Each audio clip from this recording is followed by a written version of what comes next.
Jakarta, akhir tahun 2022. Perkenalkan, namaku Nabil. Di tahun ini usiaku genap berumur 26 tahun dan alhamdulillah aku sudah memiliki istri dan seorang anak laki-laki yang di tahun ini baru berusia 1 tahun. Aku bekerja di salah satu instansi pemerintahan dan aku sangat bersyukur atas apa semua yang sudah aku capai di umurku yang masih terbilang muda ini. Ya, aku memiliki satu hobi yang pada awal aku menikah, di situ aku sempat takut jika nantinya istriku akan melarangku untuk menjalankan hobiku ini. Ya, aku sangat gemar motoran. Tapi alhamdulillah, walaupun kami adalah pasangan muda, namun di sini istriku tidak pernah melarangku untuk melakukan apapun selama itu adalah kegiatan yang positif. Dan ini adalah sebuah kisah yang aku dapati dari hobiku. Ya, aku pernah mengalami peristiwa yang sangat aneh dan sedikit mengerikan ketika aku menjalankan hobiku itu. Membawaku pada sebuah pengalaman yang belum pernah aku alami sebelumnya dan sangat tidak masuk ke nalar manusia. Aku mempunyai satu kegemaran, yaitu mengendarai motor keluar kota. Dan hobiku ini sudah aku lakukan sejak zaman aku masih sekolah SMA dulu. Di masa ketika aku masih SMA, banyak sekali perkumpulan sepeda motor yang menurut jenisnya. Ya, perkumpulan itu sering dinamakan klub motor. Aku sendiri masuk menjadi salah satu klub motor yang berada di Jakarta. Klub motor yang dimaksud ini bukanlah seperti geng-geng motor yang diceritakan di berita-berita. Jadi bukan geng motor yang bersifat anarkis dan melakukan tindak kriminal. Klub motor yang dimaksud di sini adalah klub tersebut suka mengadakan touring untuk keliling kota dan untuk seperti kegiatan-kegiatan tertentu seperti ulang tahun klub, penerimaan anggota baru, undangan dari klub lain. Bahkan ada juga banyak kegiatan sosial yang sering kami lakukan. Atau hanya untuk sekedar menghabiskan waktu saja, melepaskan kepenatan atas semua aktivitas kami di ibu kota. Jadi secara garis besar kegiatan-kegiatan ini bersifat positif, bukan seperti geng motor yang digambarkan di media-media sosial. Biasanya apabila kami keluar kota, daerah-daerah yang kami tuju adalah kawasan Puncak Bogor. Selain jalanannya yang mengasihkan, hawanya juga sejuk. Jadi tak heran banyak klub motor yang menjatuhkan pilihannya ke arah sana. Selain juga karena jaraknya lebih dekat dari Jakarta. Di sana kami juga biasa menyewa villa untuk sekedar beristirahat dan akan pulang di keesokan harinya. Apabila dulu ketika aku belum mempunyai SIM, aku akan selalu berboncengan dengan temanku yang sudah memiliki SIM, sehingga kami bisa terhindar dari hukuman razia yang biasa terdapat di daerah Puncak Bogor. Ya, itu adalah kisah awal ketika aku memulai hobiku yang satu ini. Mengendarai sepeda motor, menurutku itu adalah cara untuk merelaksasi diri dari kepenatan rutinitas yang sudah aku jalani di setiap harinya. Ya, dengan mengendarai motor aku merasakan sensasi yang bisa menyejukkan hati dan pikiranku. Di saat angin menjibak wajahku saat melewati jalanan yang meliuk indah dan mendatangi satu daerah yang belum aku singgahi sebelumnya. Semua itu adalah salah satu bagian dari kenikmatan yang aku dapat dari hobiku ini. Kita kembali ke awal, di mana aku akan mengalami pengalaman yang belum pernah aku alami sebelumnya. Ya, kejadian-kejadian di luar nalar yang akan menemaniku selama di perjalanan ini. Saat itu, aku merencanakan perjalanan dengan jarak yang lumayan jauh. Jakarta, Kulon Progo. Ya, aku akan berencana mengunjungi kediaman nenekku yang berlokasi di daerah Wates, Jawa Tengah. Di sini sempat aku mengajak beberapa teman-temanku untuk menemani perjalanan ini. Aku sempat menelpon Rudi, sahabatku. "Halo bro Rudi, apa kabar?" tanyaku kala itu pada Rudi, sahabatku di seberang telepon sana. "Baik-baik bro, lu sendiri gimana kabarnya? Ada apa nih, tumben telepon?" jawab Rudi kala itu. "Alhamdulillah kabar baik. Bro, lu lusa free nggak? Gue rencananya mau touring ke Jogja nih, mau ngetes motor. Gimana? Mau ikut gak? Tanyaku. Dadakan banget kalau ngajak. Nggak bisa kayaknya nih, gue minggu ini lagi ribet banget, banyak deadline soalnya. Jawab Rudi. Emang nggak bisa di hold dulu apa kerjaan lu? Kan udah lama kita nggak touring nih. Rayuku lagi kala itu pada Rudi. Next time deh, gue nggak bisa kalau minggu ini, soalnya lagi bener-bener ngejar target nih. Jawab Rudi. Oke deh, kalau gitu gue terpaksa jalan sendiri aja deh kalau gitu, ucapku. Loh, emang lu nggak coba ngajak anak-anak yang lain? Tanya Rudi. Udah, tapi jawaban mereka sama kayak lo, pada sibuk sama kerjaan. Si Riko malah lebih parah. Dia kalau bulan ini ambil cuti lagi, mau disuruh cuti selama-lamanya sama bosnya. Jawabku di sana dan langsung disambut gelak tawa kami berdua. Ya udah bro, sorry ya, gue nggak bisa ikut nih kali ini. Lo hati-hati aja di jalan karena lo solo riding nih. Jawab Rudi kala itu dan mengakhiri pembicaraan kami di telepon. Memang sebelum aku mencoba mengajak Rudi dan teman-temanku sebelumnya, kebanyakan dari mereka berhalangan karena rutinitas pekerjaan yang mereka jalani. Aku memang merencanakan ini di hari biasa, yang notabene-nya banyak teman-temanku adalah pegawai kantoran. Selain itu, aku juga mengabari secara dadakan. Ya, terkadang hasrat bermotorku datang secara tiba-tiba dan untungnya rutinitas pekerjaanku sendiri tidak menghalangi ketika aku ingin menjalankan hobiku ini. Dan akhirnya aku pun memutuskan untuk melakukan solo riding dengan jarak tempuh sekitar 535 km dari Jakarta dengan memakai kendaraan sepeda motor Yamaha Bison 2014. Sekaligus di sini aku ingin mencoba mesin baru setelah sebelumnya masuk bengkel di bore up menjadi mesin besar. Rencananya aku akan memulai perjalanan ini pada tanggal 16 November 2022, tepat di jam 12 malam, dengan tujuan agar aku bisa sampai di Pantura ketika hari sudah terang dan sekaligus bisa beristirahat di sana. Sehari sebelumnya, di tanggal 15 November 2022, tepat di hari Selasa, aku pun izin pada istriku untuk melakukan solo riding Jakarta Wates, Jawa Tengah.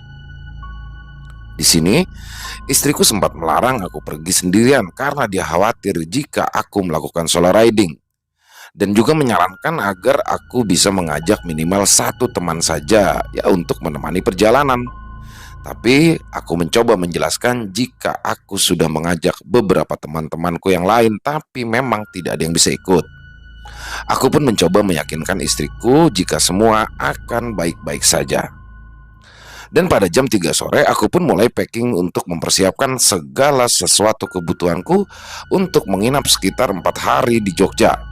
Tak lupa, aku pun memeriksa kembali motorku seperti tekanan ban, rem, aki, busi, dan lain-lain di motorku. Ya, suatu hal yang sangat penting untuk keselamatan berkendara.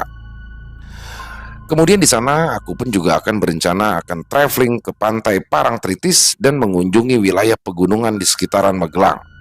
Jadwal yang sedemikian padat sudah aku buat agar nantinya aku tidak bingung ketika aku sampai di sana. Selepas maghrib, semua persiapan sudah selesai aku lakukan. Ya, dalam perjalanan ini aku harus mempersiapkannya dengan benar-benar sempurna karena aku akan berkendara seorang diri. Jadi, aku benar-benar harus mempersiapkan diri dengan matang. Setelah sholat Isya, aku pun mengantarkan istri dan anakku ke rumah mertua. Selama aku dalam perjalanan ini, anak dan istriku akan tinggal bersama mertuaku yang lokasi rumahnya tidak begitu jauh dari tempat tinggal kami. Sekaligus nanti aku akan juga berpamitan kepada mertuaku. Dan selepas mengantar istri dan anakku ke rumah mertua, aku pun beristirahat tidur sejenak agar nanti malam kondisiku benar-benar fit. Jam 11 malam tiba, aku pun langsung terbangun karena bunyi alarm di handphone yang sudah aku setel. Tidak lupa, aku pun makan terlebih dahulu untuk menghindari masuk angin dikarenakan aku akan melakukan perjalanan di malam hari. Tak lupa juga aku memakai jaket yang cukup tebal, double protector dengan penutup dada agar angin tidak langsung membentur dadaku. Akhirnya, pada jam 12 malam, aku pun sudah mulai melakukan perjalanan dari rumah. Rumahku di Jakarta Timur, daerah Keramat Jati. dengan riding sendiri dan membuat video sebelum jalan untuk dokumentasi. Riding pada malam hari memang sangat mengasihkan, terutama bagi yang menyukai berkendara dalam kecepatan tinggi. Ya, dengan memakai handsfree di kuping, aku pun memutar lagu yang agak sedikit keras agar tidak mengantuk selama dalam berkendara. Aku sangat menikmati karena jalanan kala itu sudah sangat sepi dan aku bebas untuk memacu motorku dalam kecepatan yang tinggi. Terutama ketika aku mulai memasuki jalanan di sekitaran Kalimalang. Ya, di jalur itu aku bisa memaksimalkan kecepatan motorku karena jalanan yang dua arah dan lebar serta aspal beton yang cukup rata. Namun, aku juga tidak boleh gegabah dengan mengutamakan keselamatan selama di perjalanan. Dan saat mulai memasuki daerah perempatan Bekasi Timur arah menuju ke Cibitung, sepanjang perjalanan Kalimalang tersebut, di situ jalanan mulai terlihat sangat-sangat sepi. Ya, di jalan itu pada sebelah kirinya hanya terdapat ruko-ruko gelap yang sudah tutup, misbar remang-remang, dan satu hotel yang cukup megah. Sedangkan di sebelah kanannya adalah hamparan Kalimalang yang cukup lebar dengan lahan kosong dan bangunan-bangunan gelap di sisi-sisinya, serta beberapa jembatan untuk menyeberangi. Di sini satu penampakan aneh sepertinya menjadi pelepas perjalanan jauhku ini. Saat aku akan mulai melintasi jalur itu, sempat terlihat ada sosok putih dari kejauhan, seperti sedang bergoyang-goyang dengan aneh. Saat itu, aku sempat memperlambat laju motorku, tapi karena sebelumnya dalam kecepatan tinggi, aku tak bisa berhenti tepat di depannya. Dan ketika aku melewatinya, betapa terkejutnya aku. Kala itu aku melihat satu pemandangan yang sangat tidak wajar. Ya, sesosok pocong nampak berdiri yang terus menatap tajam ke arahku dengan wajahnya yang tidak begitu jelas karena posisinya agak gelap. Namun aku sangat meyakini jika itu adalah sosok pocong. Bulu kuduku di sini sedikit meremang. Sial, ucapku pelan. Langsung saja ku tarik gas motorku sedalam-dalamnya untuk menjauh dari makhluk mengerikan yang baru saja kutemui itu. Setelah bertemu dengan perempatan lampu merah Grand Wisata, aku pun segera berbelok ke arah kiri untuk melewati jalan utama Cibitung. Ya, jalan itu lebih ramai dibandingkan jalan di samping Kalimalang. Bila diingat-ingat, kejadian barusan cukup membuatku sedikit bergetar. Belum juga seberapa jauh perjalanan ini, aku sudah ditampakkan sesuatu yang aneh. Akhirnya aku pun memutuskan untuk berhenti dulu di depan sebuah minimarket yang kala itu masih buka. Aku beristirahat sejenak, menghabiskan sebatang rokok sekedar untuk menenangkan diri. Dan di sini, aku pun teringat akan kameraku. Ya, aku mencoba melihat kamera yang tadinya sudah aku nyalakan sejak berangkat tadi. Apakah kejadian tadi terekam oleh kameraku? Karena bila terekam, maka aku akan memiliki video yang luar biasa. Akan tetapi, saat aku melihat kameraku, ternyata kameraku sudah dalam keadaan mati. Aneh sekali, padahal baterainya sebelum jalan sudah kuperiksa masih full dan memorinya pun masih banyak. Tak mau membuang waktu, aku pun mencoba tak memperdulikannya dan melanjutkan kembali perjalanan dengan perasaan yang sedikit agak kesal. Setelah melewati jalan yang panjang, melewati Cikarang, Karawang, Dauan, lalu mulailah masuk jalur Pantura hingga akhirnya ketika jam 5:30 pagi, aku mulai masuk daerah Cirebon. Di sini, aku berencana untuk mengisi bensin motorku lalu istirahat dengan mencari SPBU terdekat. Kulihat kala itu langit sudah mulai terang, mataku pun sudah mulai lelah, tubuhku mulai terasa kaku dan pegal. Ketika tiba di SPBU, kala itu aku terbayang-bayang lagi kejadian semalam. Ya, saat melihat sosok putih yang kuyakini itu adalah sosok pocong. Aku pun tak mau hanyut dalam perasaan ketakutan karena aku pikir perjalananku ini masih jauh. Sehabis aku melakukan aktivitas di kamar mandi dengan menggunakan toilet SPBU, aku pun menuju warung yang terlihat di seberang SPBU. Ya, kala itu, kulihat ada penjual nasi kuning dan aku pun berniat untuk sarapan. "Bu, nasi kuningnya satu," pintaku. "Pakai telur nggak, Mas?" tanya ibu penjual nasi kuning itu. "Pakai, Bu," jawabku singkat sambil menikmati suguhan nasi kuning dan segelas teh manis panas. Saat itu, aku pun mulai melihat orang-orang yang beraktivitas di pagi hari. Ya, inilah salah satu kenikmatan riding. Saat kita berada di suatu daerah yang asing di pagi hari, melihat suasana perkampungan yang begitu asri dan bersahaja dengan menyingkirkan sejenak kepenatan ibu kota yang sudah rutin mengisi kehidupanku sehari-hari. Sekiranya sudah beristirahat sekitar 2 jam dan aku pun sudah meregangkan otot-otot di tubuhku, maka pada pukul setengah 8 pagi, aku pun memulai perjalanan kembali dengan tujuan agar tidak terlalu malam sampai di Kulon Progo. Saat itu aku memacu motorku agak lebih santai dari sebelumnya dikarenakan aktivitas kendaraan pagi itu sudah mulai ramai. Ya, mengingat hari itu adalah hari kerja, jadi biasanya banyak aktivitas orang-orang hilir mudik dari mulai kerja dan kegiatan lainnya. Sekiranya jam 11 siang, matahari pun sudah mulai di posisi yang hampir sempurna. Aku di situ sudah mulai kepanasan untuk mengendarai motor di jalan. Dan aku memutuskan untuk kembali beristirahat sekaligus mencoba memejamkan mataku sejenak di SPBU sekitaran Pemalang. Ya, kala itu aku sudah mulai merasakan kantuk yang lumayan berat. Kupikir apabila kupaksakan akan sangat berbahaya. Setelah istirahat yang cukup dan makan siang, lalu aku pun kembali melanjutkan perjalanan sekitar jam 2 siang. Saat itu aku khawatir bila nantinya terlalu malam ketika akan melewati jalan pegunungan yang mulai berkelok. Namun, di satu sisi jalan tersebut merupakan jalur yang sangat luar biasa nikmat untuk riding. Karena jalanannya yang sepi dan berkelok sehingga banyak sekali diminati oleh para pecinta touring. Sekitar jam 5 sore, aku pun sudah sampai di daerah Purbalingga tepatnya. Saat itu aku melihat patung knalpot yang dimana daerah tersebut adalah salah satu daerah yang terkenal pembuat knalpot yang terkenal di mana-mana. Di sini aku pun juga sekaligus mengisi bahan bakar motorku untuk mengantisipasi masuk jalur yang mulai agak sepi. Tidak lupa, aku juga kembali beristirahat di sini. Sekedar menghisap beberapa batang rokok dan meminum segelas kopi hitam agar mataku segar kembali. Lanjut kembali jalan karena aku sudah tidak sabar. Dan disinilah jalan yang lumayan asik untuk dilewati.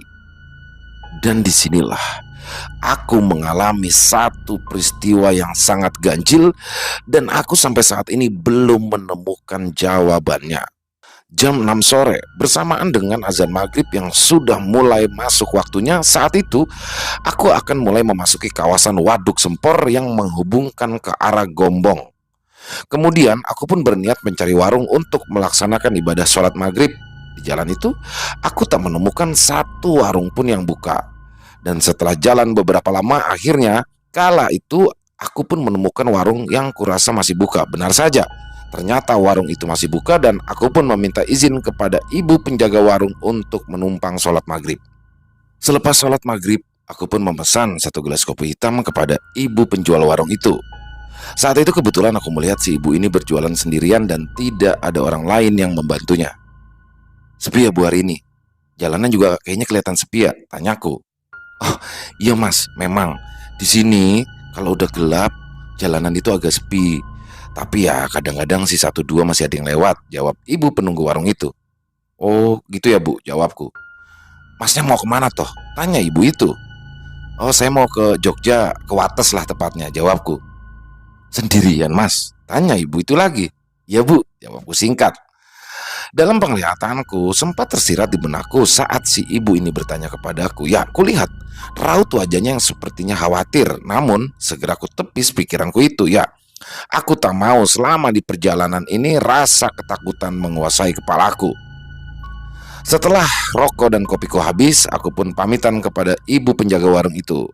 "Bu, makasih ya bu, saya pamit dulu," kataku setelah aku membayar minumanku kepada ibu penjaga warung itu. "Oh iya mas, hati-hati ya di jalan," jawab si ibu.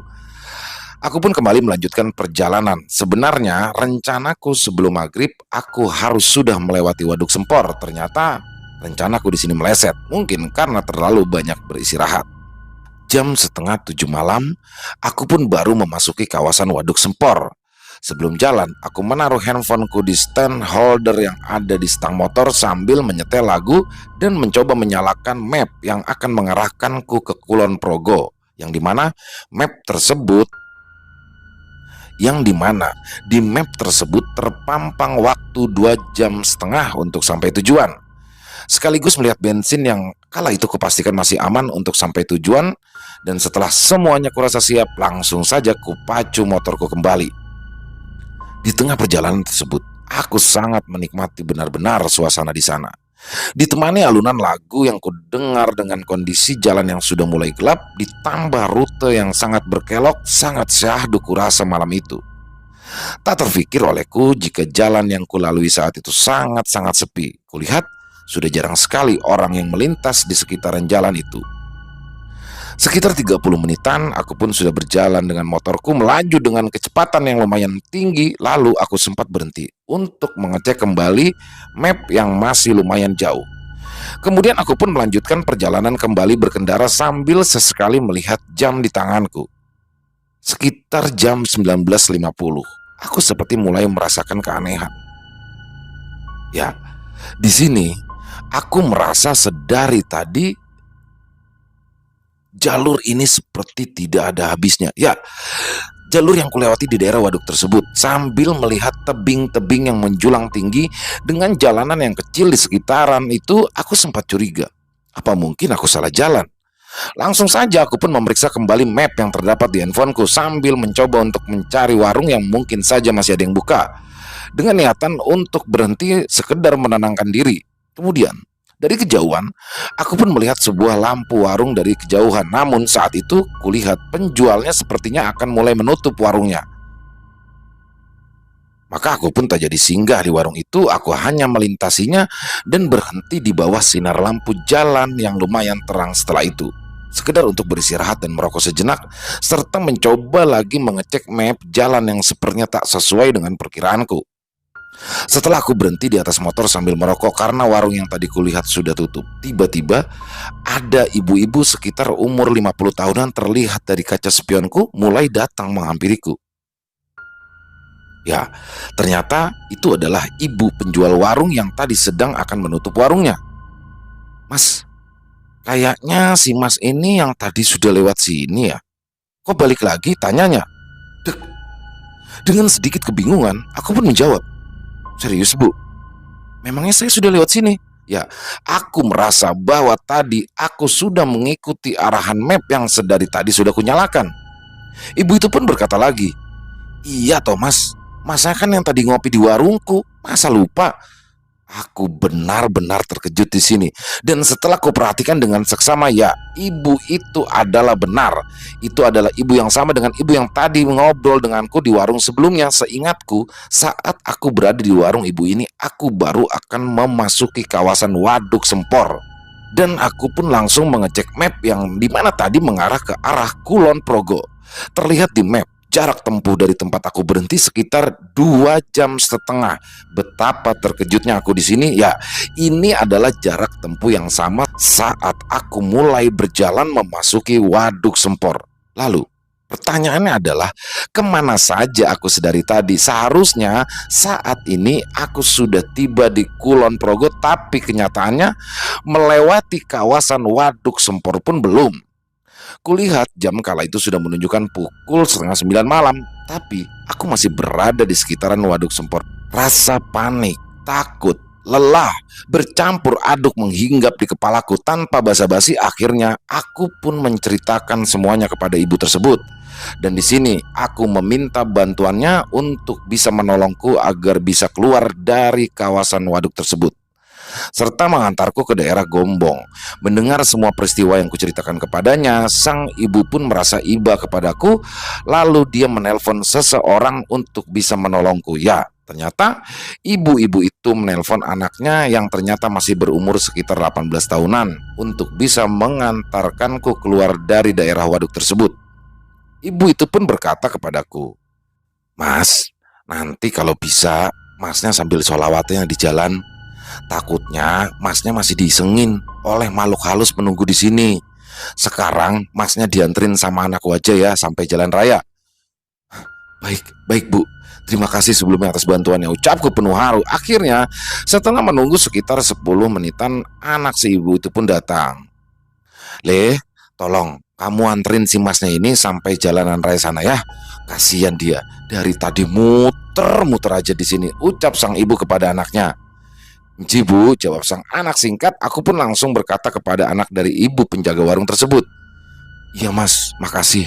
Saya dari tadi muter-muter aja, sudah hampir 2 jam," terangku. "Oh iya Mas, tenang saja. Nanti saya antar sampai jalan besar," ucap sang anak sambil sang ibu tersebut merapikan dan menutup kembali tempat jualannya. Aku pun pamit dan mengucapkan terima kasih kepada ibu itu. Tidak lupa, ketika salaman dengan sang ibu, aku menyelipkan beberapa lembar uang sebagai tanda terima kasihku. Apa ini Mas? Gak usah, jangan tolak. Ibu itu menerima pemberianku.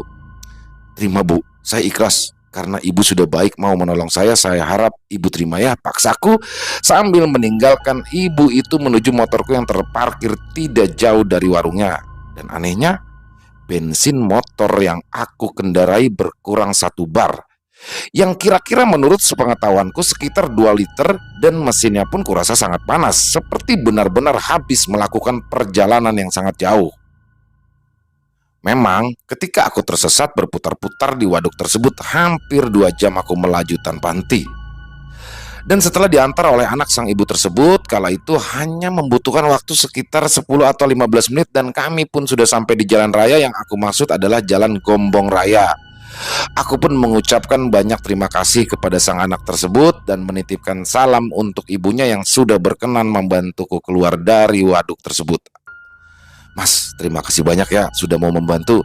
Saya nggak kebayang kalau tadi nggak ketemu ibunya Mas, pasti saya masih di sekitaran situ," ucapku sambil aku menyerahkan beberapa lembar uang kepadanya. "Mas, jangan Mas, tadi kan udah ngasih ke ibu saya," tolak sang anak. "Gak apa-apa, ini lain. Ini Masnya buat beli bensin dan rokok, saya harap Masnya mau nerima. Pokoknya saya berterima kasih banyak sama Mas yang sudah mau mengantarkan saya sampai ke sini," paksaku kala itu sambil mengucapkan terima kasih kepada sang anak.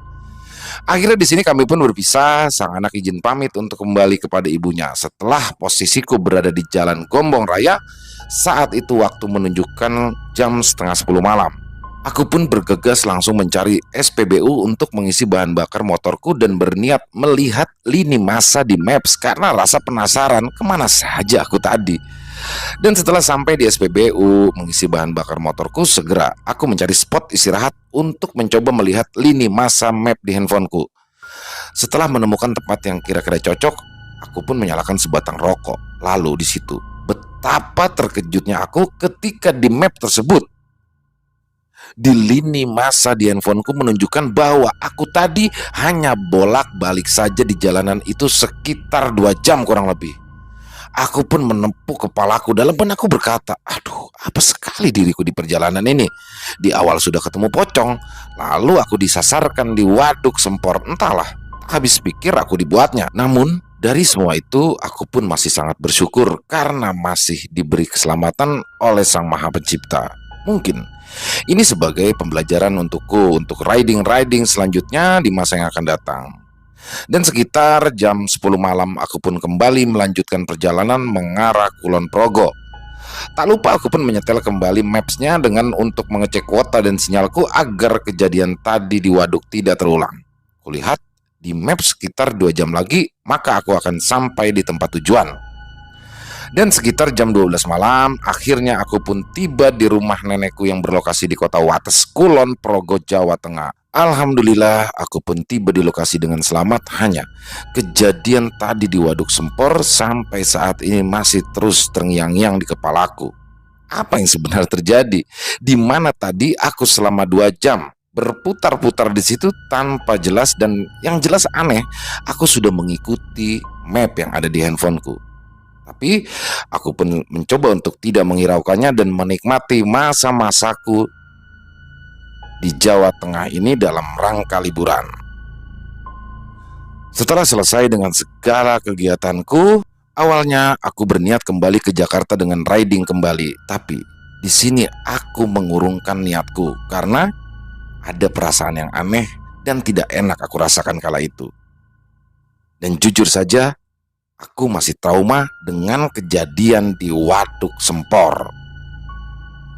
Di sini pun pada akhirnya aku memutuskan untuk mentowing sepeda motorku untuk menuju ke Jakarta dan aku sendiri akan naik kereta. Alhamdulillah perjalananku di kereta tidak ada hambatan sampai aku tiba di Jakarta. Setibanya di rumah, aku pun langsung menjemput istri dan anakku di rumah mertuaku. Tapi di sini, ibu mertuaku saat itu melarangku untuk bertemu dengan anakku. Aku jelas bingung dan jujur sedikit kaget. Apakah ibu mertuaku marah?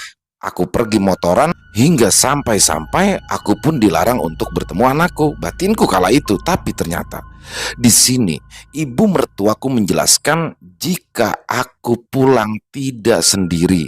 Ya, aku baru ingat jika ibu mertuaku ini sedikit bisa dalam hal-hal mistis. Menurutnya dia melihatku sedang diikuti oleh sosok yang auranya terasa gelap.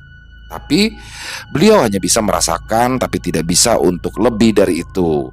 Dan berdasarkan penjelasannya, akhirnya aku pun diantarkan oleh bapak mertuaku ke rumah seorang ustadz yang rumahnya tak jauh dari lokasi rumah mertuaku.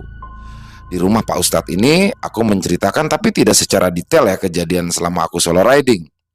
Dan Pak Ustadz mendengarkan secara seksama. Setelah itu akhirnya aku pun diruqyah.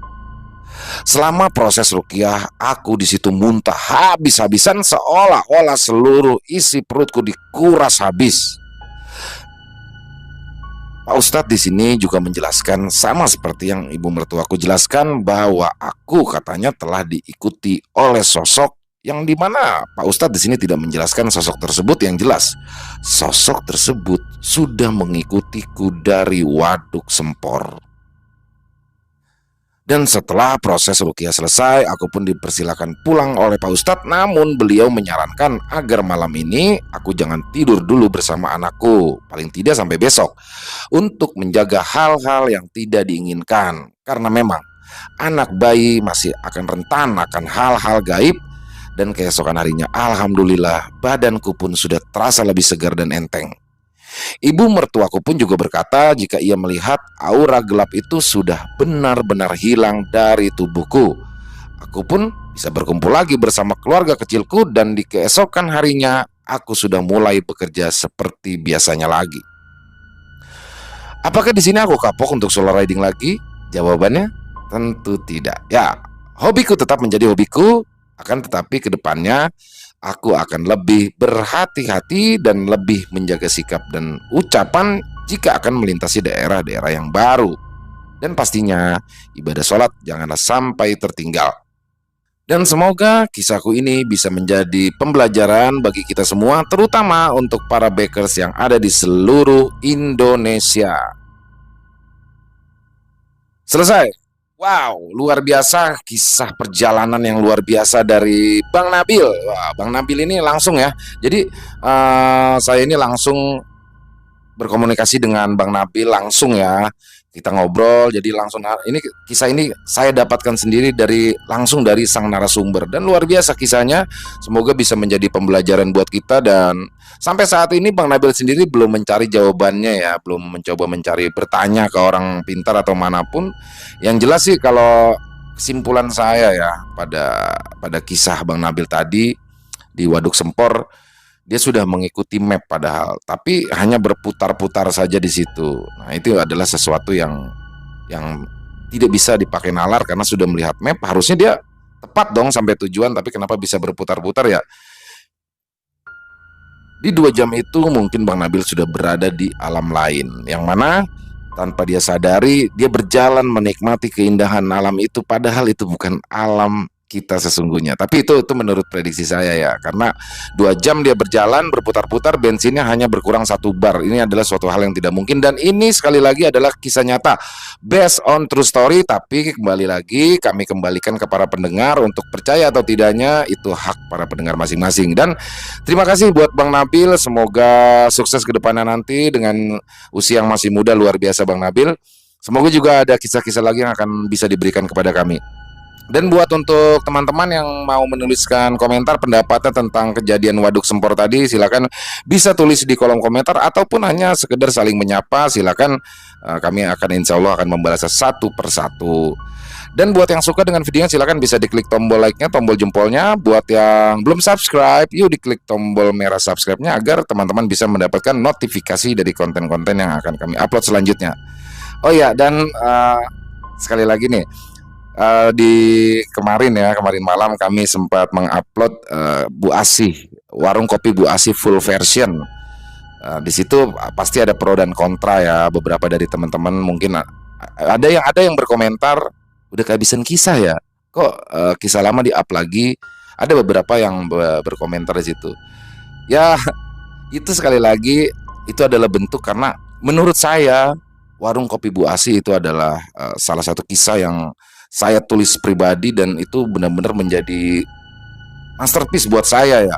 Dan itu terpisah menjadi 3 part. Jadi memang harapan saya ingin menjadikannya dalam 1 part. Jadi kalau dibilang kehabisan kisah ya, kisah masih banyak. Tapi kalau memang yang nanya udah kehabisan kisah ya, kalau mau kirimkan kisah bisa dikirimin ke kita. Jadi bisa buat menjadi stok kita dan referensi kita. Kirimkan saja untuk teman-teman yang punya kisah ke 0878 4509 4752. Kami ulangi 0878 4509 4752. Bisa lewat WA ataupun Telegram, bebas.